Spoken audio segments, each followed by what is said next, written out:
सुगंध तर खूप छान येत आहे, पण भाजी काय माहिती कशी झाली. टेस्ट घेऊन बघते.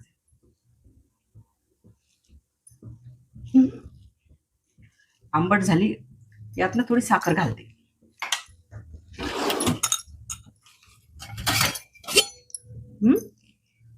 साखरच्या डब्यात साखरच नाहीये.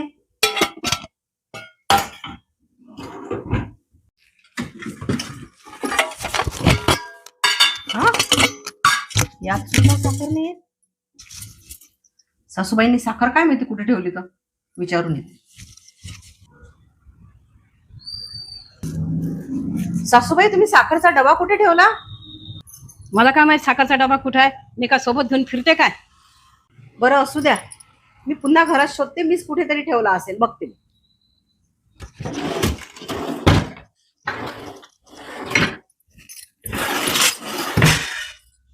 संपूर्ण घर शोधून झालं, पण साखरचा डबा काही भेटला नाही. मला वाटतं सासूबाईंनीच काहीतरी गडबड केली असेल. मला माहित आहे ना, पुन्हा जाऊन विचारते त्यांना.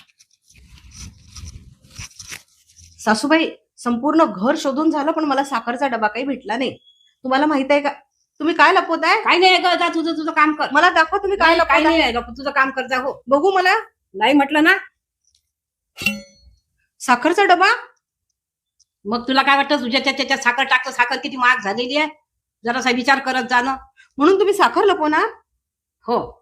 मग आता आपण साखर खायची नाही का? अगं खायची पण थोडीशी कमी वापरायची. तुझं तर भडंग घसंग एवढं वापरतं सगळ्या याच्यामध्ये साखर. तेजस्वी लोग हैं हमारे पास, कितने शानदार विचार रखते हैं. बघा, साखरचा भाव वाढला म्हणून सासूबाईंनी डबाच लपून ठेवला. आता तुम्हीच सांगा, हे योग्य आहे का? मंडळी तुम्हीच सांगा. आता सणासुदीला काही बनवायचं असलं तर साखर किती महाग झालेली आहे. बघा बरं, तुम्हीच मला विचार करा. हे बघ, आता रक्षाबंधनला तुझा भाऊ येत आहे.